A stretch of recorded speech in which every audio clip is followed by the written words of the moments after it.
Hi everyone! For this video, we will have Ms. Carol Padilla Shaath answering your questions about letters of recommendation. Hello everyone, my name is Carol Padilla Shaath. I'm a teacher on special assignment here in Fresno, California for the Fresno Unified School District. I specifically give support to the English Learner Services Department, and so I work from ages K all the way through the senior year. Prior to transitioning to this position, I worked 11 years at Edison High School, specifically supporting students of first generation, as well as students wanting to learn the Spanish language. So some of the questions that have been given to me to share some of my perspective with you, I'd like to go ahead and answer.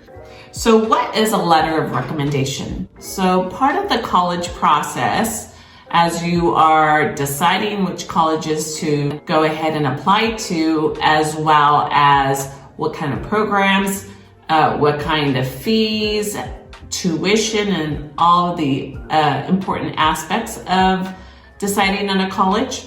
Some of those colleges in their application process might request a letter of recommendation. Not all of them, but there are those. So you want to go through specifically and look at the requirements. The other reason you might need a letter of recommendation as well as if you're applying for a scholarship. Scholarships, normally it's a normal process to request a letter of recommendation. So kind of think of it as when you're applying for a job and the employer is asking for your resume as well as a letter of recommendation, or perhaps just references. But this is kind of the same process, but this is for higher education, college or university. Are letters of recommendation important? Again, as I had mentioned, it depends on what's being asked of you. So that's why your research on your college or university is extremely important. Your research on the scholarship that you're applying to is extremely important. And also many of our colleges and universities have honors programs that will also require a separate application process, not just the application that everyone fills out. Who should you ask for letters of recommendation? Well, there could be various people. Normally, you first want to reach out to teachers. I usually suggest that it be a teacher in your junior year, because that teacher has worked with you the entire year. And in your 11th grade, normally the coursework that you're taking is more challenging. Also, you've had 2 years already at the high school level, so your skills and your abilities are being developed, rather than asking for a letter of recommendation at the freshman or sophomore level, where you're just starting high school and you're still trying to ground yourself on that with that new experience. So I would definitely suggest from a teacher. And then I would also then maybe look at a club advisor, anything that would demonstrate that they could speak to about your leadership experiences, leadership development, community service. And it could possibly be a teacher who has had you in a classroom, as well as in some sort of leadership position or community service position. How many letters are needed? Normally, it would require 2 for a university application. Scholarships would require 1. But again, that is why it's so critical that you do your research for whatever you're applying to. When is it best time to ask?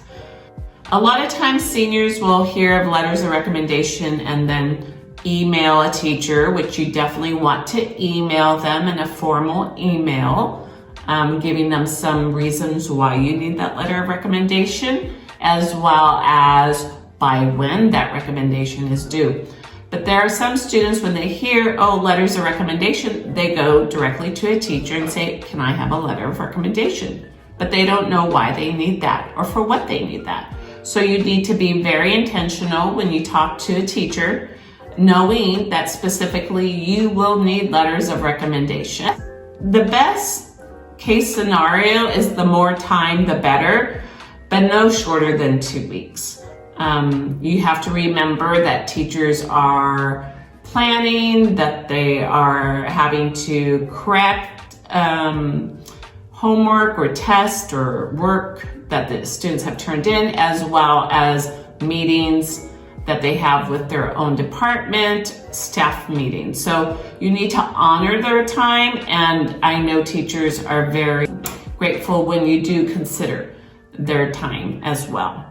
What would you need to share with your recommenders? Normally what I ask is for a resume. If you're a senior, you should have a resume already that you have developed and formatted, because again, you are at a time in your life where you're also probably looking for a part-time job. Maybe you have used it for previous experiences.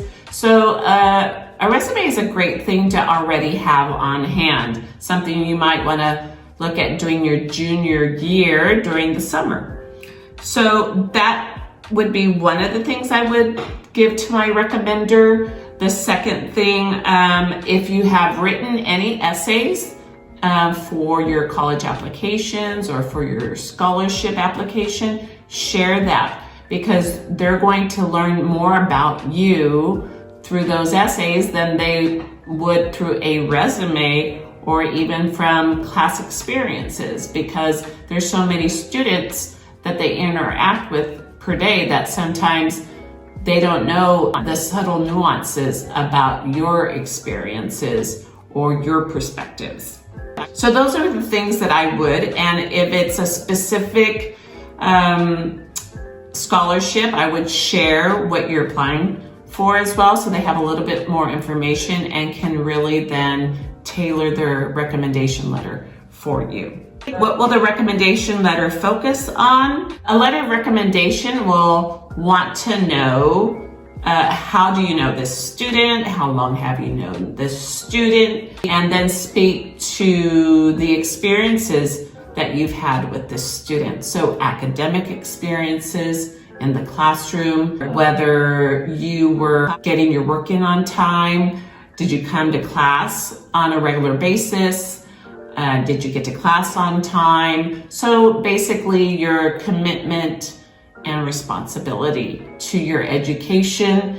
They may also speak to anything that was done outside the classroom, maybe if you did community service or something on a field trip, whether you volunteered to do something for the class, whether you chose to represent your group in group projects.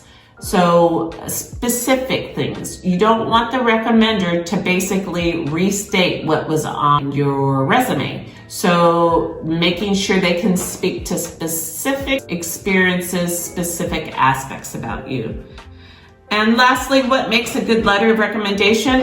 As I said, it's that they can speak to a specific experience, that they can give concrete examples, because those are the things that will stand out as people are reading those letters of recommendation. And the one thing I do want to make mention of, and this is, I think, extremely important, that they're going to read your essays that you use to apply to the university if needed, or the scholarship. So your essay has to go through that first initial screening process. So if your essays don't go through that first initial screening process, then the letters of recommendation will not be read.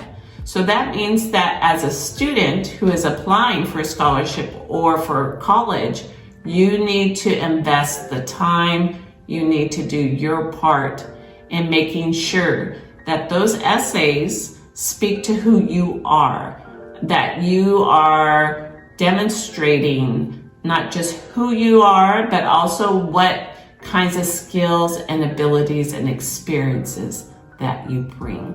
I wish you all the best of luck. I hope this information has been helpful, and good luck with those letters of recommendation. Thanks so much for watching. As always, make sure to subscribe to our YouTube channel for more videos like this, and also make sure to head over to our Instagram page at Mi Casa Es Tu Casa for more resources.